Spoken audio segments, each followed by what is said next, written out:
Hello students, good morning. Welcome to the fourth part of the chapter Chemical Thermodynamics.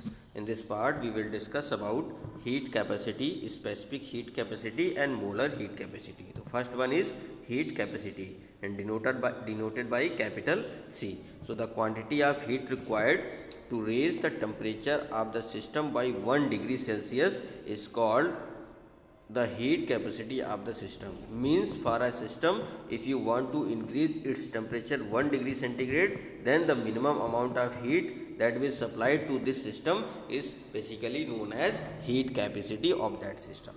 Okay, and the mathematical expression for this is capital C equals to Q upon T2 minus T1, or you can also write it Q upon delta T, where what relation it will tell us. It tells us that heat capacity is equal to heat supply to the system and upon change in temperature.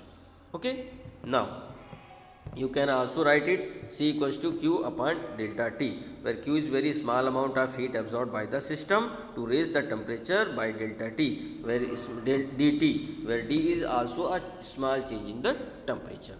Now, specific heat capacity denoted by small c. What is the definition? The specific heat capacity of system is the amount of heat required to raise the temperature of unit mass of substance by 1 degree Celsius. Means any unit mass of substance, you want to increase temperature 1 degree, then the minimum amount of energy is required is known as the specific heat capacity, and the formula will be small c equals to Q upon m into T2 minus T1, or you can also write it as Q upon small m upon Q upon small m into delta T. Means heat supply to the system, and m is a specific mass or unit mass, and delta T is change in temperature, and you can also write it as small c equals to Q upon m dt. It is for a small change. Okay, where m is the unit mass of the system. Now, molar heat capacity. So what is molar heat capacity? The molar heat capacity of system is defined as the amount of heat required to raise the temperature of 1 mole of substance. Means for increasing temperature of any substance which is in 1 mole, then the minimum amount of heat is required is known as molar heat capacity, and denoted by capital C small m, and it is also Q upon T2 minus T1 or Q upon delta T.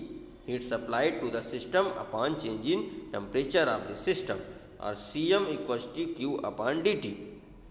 Okay, now the unit will be joule per mole per Kelvin per mole. Now, a brief discussion of these two types of molar heat capacities is given as molar heat capacity at constant temperature volume, Cv equals to Qv upon dt. Here only constant will be denoted with these symbols Cv and Qv. So where Qv is the infinitely small amount of heat absorbed by the system at constant volume to raise the temperature by dt. So Qv upon Qv equals to delta U, where delta U is also infinitely small increase in the internal energy of the system, and equation 6.29 can be written as Cv equals to delta U upon delta T at constant volume, or Cv equals to delta U upon delta T at constant volume. Del T upon D. It is for large change and it is for small change.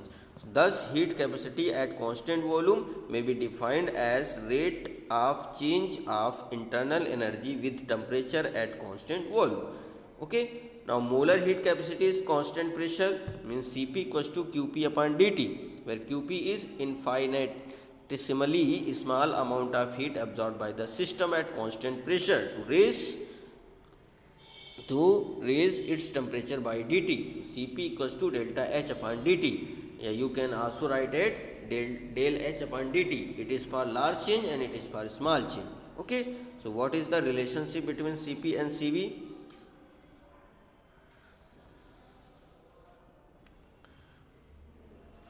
So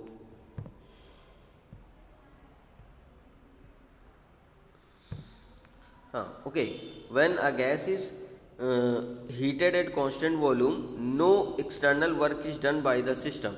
Thus, at constant volume, the entire heat supplied to the gas is used in increase the internal energy of the system. However, the situation is different at constant pressure. When the gas is heated at constant pressure, the volume is increased and system does some external work in the expansion of the gas. Thus, the heat absorbed by the system not only increase the internal energy of the system, but a part of it's also utilized doing the mechanical work. Okay, so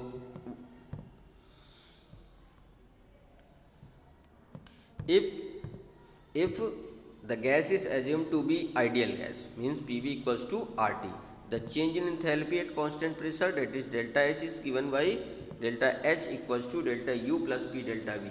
Change in internal energy at plus pressure and change in volume. For 1 mole of an ideal gas PV equals to RT can be written as PV1 equals to RT1 and PV2 equals to RT2 for second mole.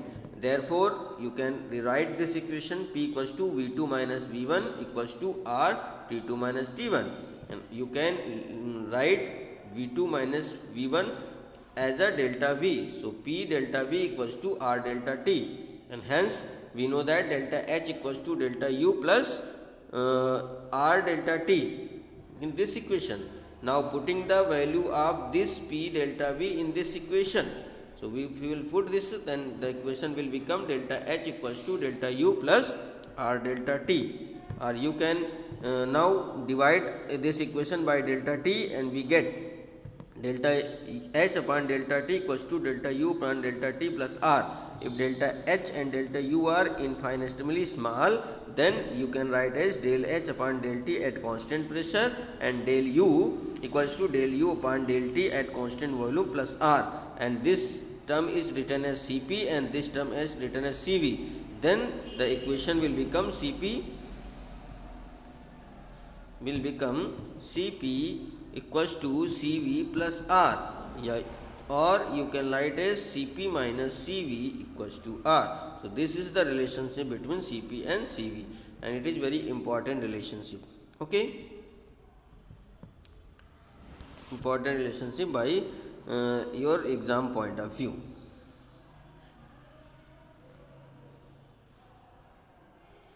Now, second law of thermodynamics.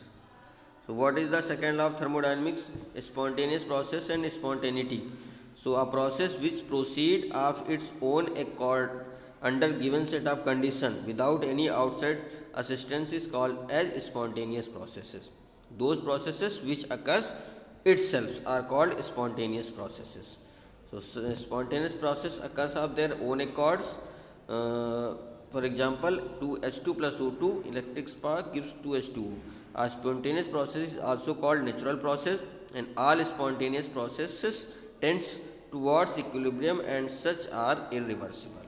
Example of spontaneous process: number 1, dissolution of sugar or salt in water. Sugar plus water gives solution of sugar in water. Salt plus water gives solution of water and salt, and there is no requirement of external source to dissolve it. So it is an spontaneous process or natural process. Melting of ice and evaporation of water.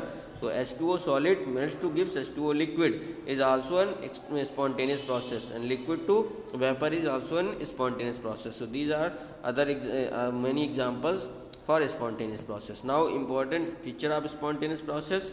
Some important feature of number 1, spontaneous process are processes once initiated occurs without any external assistance. Number 2, a spontaneous process is an irreversible process, means occurs only in one direction and only one direction. Okay, for example, burning of methane in oxygen is a spontaneous process and depends to yield CO2 and water, and the reverse process, that is conversion of CO2 and H2O back into methane, is not spontaneous and cannot be carried out easily. Okay, so it is known as the spontaneous process. Now, non-spontaneous processes, the processes which proceed neither by themselves nor by initiation, are called non-spontaneous process. For example, electrolysis of water. Water H2O gives H2 plus O2. Formation of ice. A refrigerator would convert water into ice as long the energy in the form of electric current is supplied to it. Okay, so it is non-spontaneous process. Okay, thank you. Bye bye.